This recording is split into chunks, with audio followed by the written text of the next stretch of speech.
Hey everybody, today we're talking about the MTG Arena Standard metagame for November 2025 and how it is significantly different from the paper version of Magic. This is the best of one Arena Standard metagame, and so you'll see a bunch of differences right away. The top deck in paper, the VV Cauldron deck, does not show up in the A tier list right now.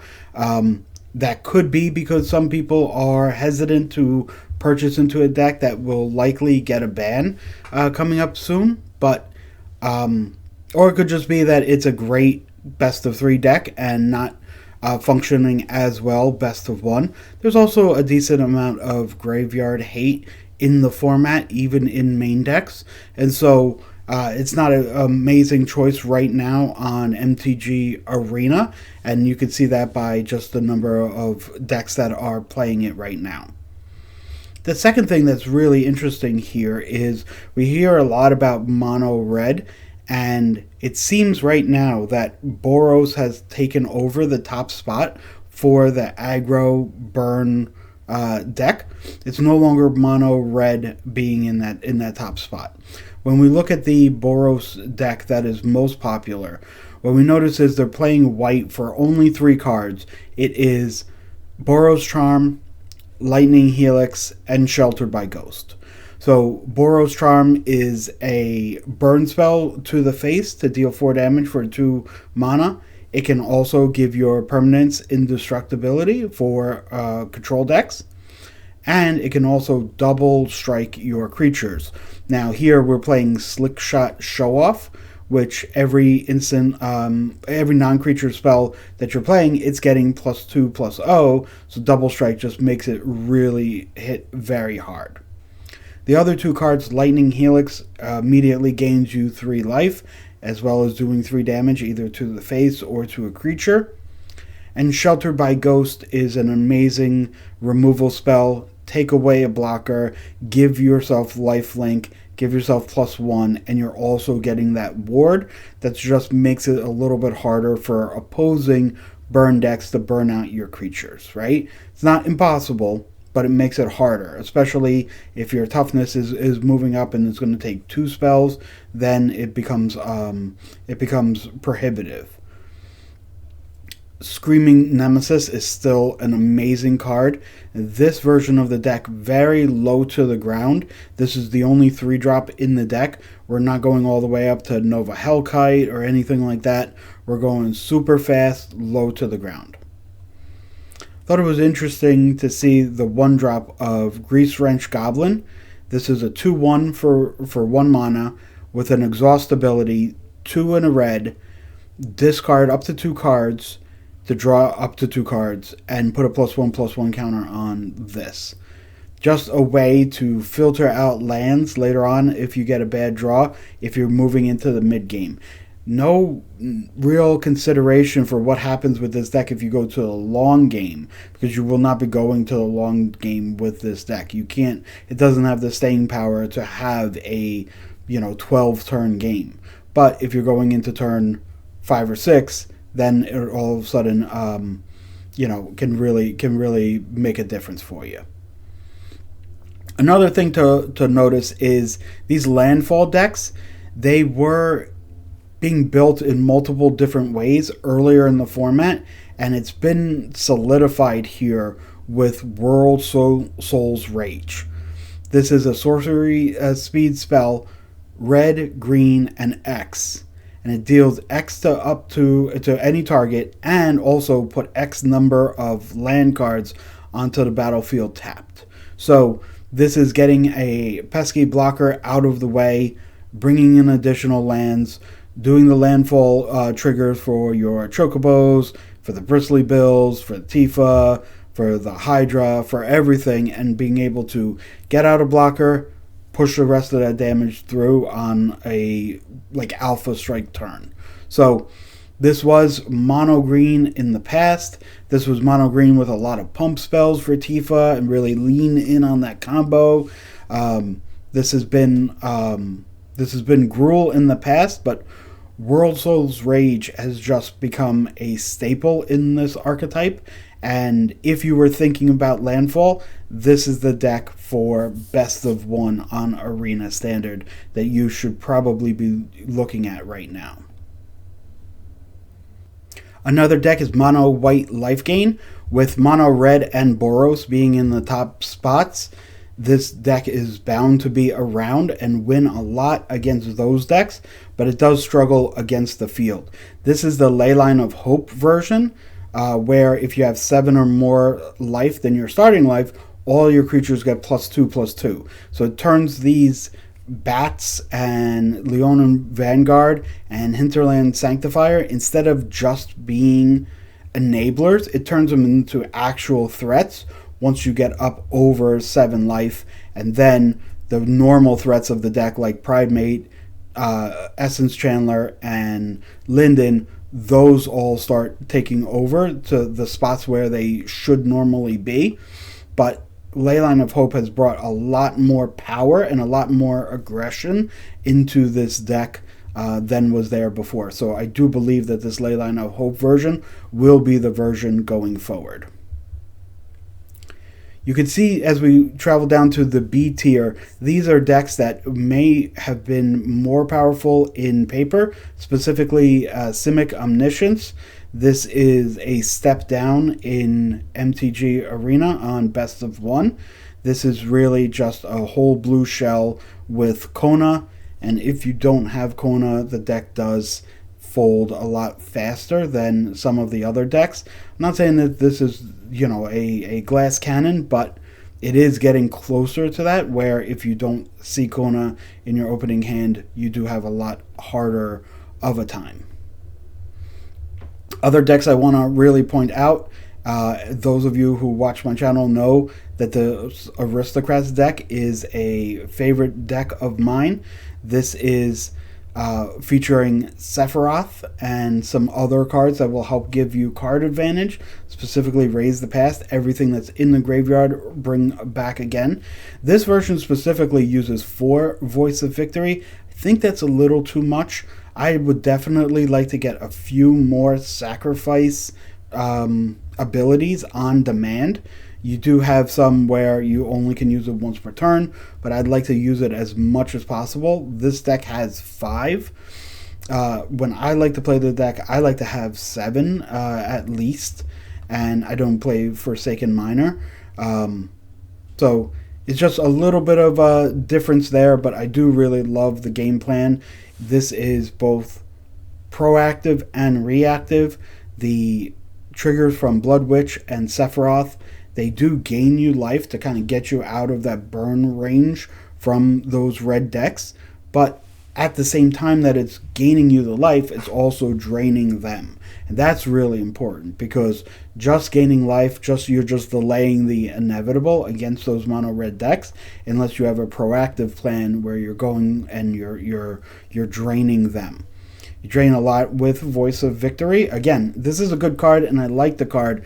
I do think that this is best out of 2 or 3 of. I'm not sure that 4 works. When I've tested it, 4 was not right, but it does make these soldier tokens that then can be sacrificed for extra scries, and then whether they're sacrificed or not, they go away at the end of the turn, and you're getting your triggers from Blood Witch and Sephiroth. So great deck. I love it. It's here in the B category with about 54.5 win rate. I think it's really a great deck. Here's a couple of decks that you would see a little bit higher on the list in paper, specifically Azorius Control. This is just your straight Day of Judgment deck. It has 4 board wipes, 2 Day of Judgment, 2 Ultimas. And again, that's just a nod to how good the artifact decks are. So Ultima will destroy all artifacts and creatures, not just artifacts. But in best of one, you are a little bit limited on, the randomness of what kind of decks you're going up against. And so that's why you see the full control Azorius decks just lower on the list.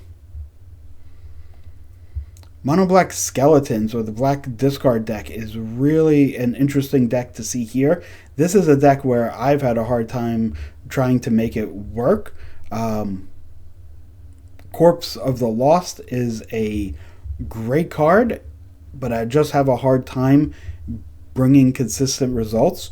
This specific deck here, win rate of 55.3%. My win rate with this strategy is nowhere near that consistent. So if you find that this is working for you, awesome. I would love to see maybe an updated deck list to see what you guys are playing. But for me, I'm having a terrible time trying to get this to work. I would much rather be spending my time over here with Grixis Reanimator. I think this is an awesome deck. I think it's so much fun. This is the Caverno or Superior Spider-Man deck, where you are playing this card and having it be a copy of another creature that's in the graveyard, but of course you are casting the card, so that works for some of the triggers. This is 3 Zombify version of the deck. That's usually a little bit more than I play. And I also see that this is 4 Bitter Triumphs. The version I play has 2 Bitter Triumphs. It's great to get rid of a card that's stuck in your hand when you really need it in the graveyard, but I often find it not super powerful. But again, that version 55, the overall archetype 53%, so it is something to consider. Mono Black Demons are still hanging around. There seems to be so many more like new things to try in the format, but the Demons deck is a really great choice for best of one. This is that mid-rangey kind of deck with the demon package. It helps draw a lot of cards. You do lose life if you don't end up keeping a demon on the board, but you will tend to have one by the time that life loss really matters. Looking for some more notable decks, there is a Dimir Mill deck. There's also an Esper version of this Mill deck. This is not one that I've seen personally a lot on the ladder in MTG Arena, but it is out there, just so that you do know that it's around, and you do need to make sure that you are prepared for it. I'm looking for the here we go, the Simic Aggro deck. This is one where if you wanted to play something aggressive but red wasn't your style, or you're bored of playing the red deck, the Druneth deck is amazing. So this is also known as Jackal in paper, but this is a really explosive start. The play pattern for this is something like Gene Pollinator on turn 1, then on turn 2 you tap for Druneth, and then you tap Gene Pollinator and Druneth to make a mana of any color, and you play Spyglass Siren, making 2 1/1 flyers and 2 map tokens. Now your opponent on their turn 2 or turn 3 are going to be really incentivized to kill Druneth now. It'll already be a 2/2, because if they don't and you play any of the 2-drops, now all of a sudden you're getting an additional copy of that. So you could play something like Imago, make another Imago, your Druneth is now a 3/3, then you play a land for turn, and you're turning both Spyglass Sirens into 3/3 flyers, and you're smacking for 9 on turn 3. Plus you still have the Pollinator and the Imago, where you can go ahead and tap for an additional mana. So if you do have like a mana dork stuck in your hand, you can then play that out. You could hold up a Snakeskin Veil if that's something that you have. And if they take care of your 2-drops, no problem, because you have Surrak and you have the 4-drop coming up really quickly. This 4-drop is a 1/3 at the beginning of combat. Put a +1/+1 counter on every creature you control, where X is the number of this creature's power. So usually this would be 1, and then 2, and then 4, right? No, this would be 1, and then 2, and then 4, yeah. And then the game would be over. But you do have ways to put additional +1/+1 counters on it with Innkeeper's Talent as well as Snakeskin Veil. This is the most popular list. Snakeskin Veil is only a one of. I do like to see this pushed up a little bit higher. And I also like to see if we could get Frenzied Baloth in here. Sometimes Surak is just a 4/3, and so maybe we could cut down that to 2. Maybe we could cut down on some of the Innkeeper's Talent, see if we could get Baloth in there and start attacking with both Trample and Haste. Make it a little bit quicker if we can. Notably, all the way down here under Is It Prowess, this is the first time that you get the Jeskai, the VV Cauldron deck for best of 1 on MTG Arena. Again, this is a big departure from playing in paper and best of 3, where the deck is everywhere. This is the first time that we end up getting the deck here with a overall 51 or 52% win rate. This particular version of the deck is 53%, but well below the average. Now, what does that mean? Does that mean that the deck is not good? No, it doesn't just mean that, right? It does mean that the deck is very popular and there will be more people playing it, maybe more people playing for the first time and don't really understand the ins and outs of the deck. I have a video of this deck on my channel. It was probably the second time I ever picked up the deck. It was strong, but not absurdly strong, right? When all the other decks in the format are tuned to take care of your deck, you don't get to kind of run away with everything. Is it fun? Yes, and it is powerful. I would not be encouraging anybody to buy into the deck right now if you think that something is going to get banned out of this deck, which I think most of us think something will. I am personally on the opinion that I think 2 things are going to get banned. I think that Soul Cauldron and VV are going to get banned, although I do think there's an outside chance that Steam Core Scholar could get banned to just see if they could kind of keep the name brand card in there, right? This is kind of one of the headliners from the Final Fantasy set, and it would be a shame if this card had to get banned. But if you did something like Cauldron and Scholar, then you could keep VV in there. Again, it's not my personal opinion that VV should be there, but I do recognize that as the flagpole from a flagpole set, right, we want to try and keep it there. When you look at how much this deck costs, right, this is 29 rares, 6 mythics, so this is not the time. If you're watching this video in early November, this is not the time to buy into this deck.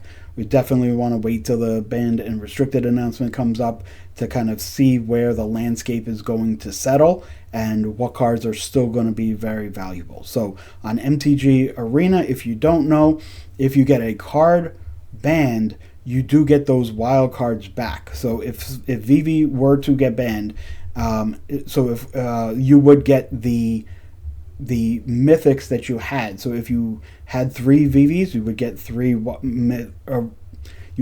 mythic rare wild cards back. That's good, right? Like, that's not something that happens in paper or anything like that. If you get a card banned in paper and it goes down in value, you lose most of the value that you have if it's not being played in other formats. The reason why you do need to be careful on MTG Arena, while if VV gets banned and you no longer play the whole deck, you don't get your wild cards back for the whole entire deck, right? If you crafted these lands just to play this deck and VV gets banned, you don't get the rare lands back, right? And so that's why it's always good to look at how craftable the deck is, how many rares and mythics are in the deck, and how do you feel about the deck's longevity before diving in and making a full purchase on a deck. If you are building the deck slowly as your collection is growing, that makes much more sense. But if anybody's new to Arena and say, I've heard about this deck, I know it's the best deck in paper, I just want to buy it and play it as much as I can, just be careful on the longevity here. I think we all kind of agree that some kind of ban is coming up here, and I would think that this deck would be significantly impacted going forward. So be careful and just protect your wild cards. Looking down, I'm just looking to see if there's anything that is really out of the ordinary down here. We do have Unidex. This is just a new version of the Kona. Put something really big into the battlefield by sneaking it in. This uses these station lands where you play Kona and immediately tap it in order to station. Not that you're looking to do anything with the station, but just to be able to tap your creature means that on the second main, you're going to be able to go ahead and drop one of these big creatures or big permanents onto the battlefield. And then looking here, we still have Orzhov's Bats still around. This was a very popular deck in the last standard metagame, and no doubt that it is still around because so many people just have it already. Going back to the top, let's look at this and talk about the format in general. Aggro decks really rule the day. Mono red, Boros Burn, mono white is now becoming an aggro deck where you're pushing forward. This Selesnya Rabbits deck, this is all about Paw Patch Patrols, Paw Patch Recruits, I always get that one wrong, and putting on large creatures and turning everything sideways. These aggro decks are really large. The control decks just have a issue with making sure that they can answer everything. They have board wipes, but if you have anything that has indestructible, if you have anything that has haste that can be a follow-up after a board wipe, those control decks are taking a backseat to this like Jeskai Artifacts deck, where you're putting things on the battlefield, right? You're using Pinnacle Star Cage and Perilous Snares as your removal suite. Pinnacle Starcade is a sweeper. It cleans up everything with converted mana cost 2 or less, so it cleans up most of what you're looking for, and then you can use Perilous Snare to go ahead and get the rest and get the leftover, get the Screaming Nemesis or whatever you need, and then it's playing to the board. This makes control decks split their focus on the board wipes they can use from Day of Judgment at 4 mana to Ultima at 5 mana, makes the control decks just a little bit slower, which makes the aggro decks just a little bit better. So that's the rock, paper, scissors aspect of this format right now. Aggro decks doing really well. Mono white is the antidote to these aggro decks. The control decks just are half a turn too slow, having to deal with both artifacts and creatures, which makes the environment for those aggro decks to really start pushing forward. I would suspect that this Boros Burn deck will be seeing a increase in playability over the next couple of weeks. Again, banned announcement notwithstanding, everything in this deck is really strong, low to the ground. Could Screaming Nemesis end up getting banned? I think that's certainly possible. I don't think this is what WotC really wants to do. I don't think they want to ban Screaming Nemesis, but if you did have to take something out of the normal mono red aggro deck, like what would you do? In fact, leave me a comment below, and if you wanted to tamp down mono red's influence on the format. So assuming Vivi and Soul Cauldron are getting banned, mono red would be the next biggest threat, and you would probably want to tamp down its performance a little bit. What would you suggest getting banned from mono red to help keep it at the top of the format, but just bring it down a little bit? My guess is it's going to be Screaming Nemesis, right? It could be. I don't know where else you would go. right? So leave a comment below, and consider Screaming Nemesis on a watch list until the banned and restricted announcement comes out. Can mono red and red white survive without Screaming Nemesis? I think the answer is yes, but I do think it would take some reconfiguration. I think it's probably going back towards more the Valiant style of Boros Mice kind of deck. And I think Slick Shot Show Off is part of that kind of pump spells on your own creatures to be able to really put the damage in a lot. Boros Charm, Lightning Helix, Shelter by Ghost, these are the type of cards you don't mind splashing for, and so I think the Boros Burn deck is in a great position going forward. Well, that's what I think about the metagame and what's coming up in November 2025. I don't want this to be a one-sided conversation. Please comment below what you think is going to be the biggest gainer in November before the banned and restricted announcements. What do you think will be dominating the best of one arena standard in particular? But if you want to talk about standard in general, those decks always do have a correlation to what's going on Magic Arena. So let me know what you guys think about the metagame, and subscribe for more content like this. We post videos every Monday, Thursday, and Saturday. So there's 3 videos a week, so you really want to subscribe to make sure you don't miss any videos. And in the pinned comment below, there is an Amazon web store if you want to take your support even further for this channel. When you go to Amazon with that link, it's absolutely free, no cost to you, but we do get a couple of percentages if you do end up buying an item, whether it's Magic or otherwise, we get a few percentages. So just another way to support the channel. I really appreciate everyone being here. We're trying out something new with this best of one arena metagame. I know it's not everybody's preferred way to play standard, but it is one of the cheaper ways of playing standard if you are a new player, returning player, or a player on the budget, to be able to play a bunch of games really quickly, free-to-play players, make it accessible to everyone.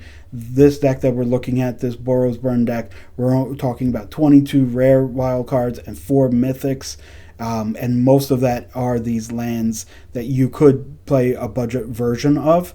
And so you could get that down to something like 11 uncommons, probably 12 rares, and 4 mythics if you are so inclined. So I think that this is a great platform for budget players, but it's also a great platform for players that just want to get a lot of games in.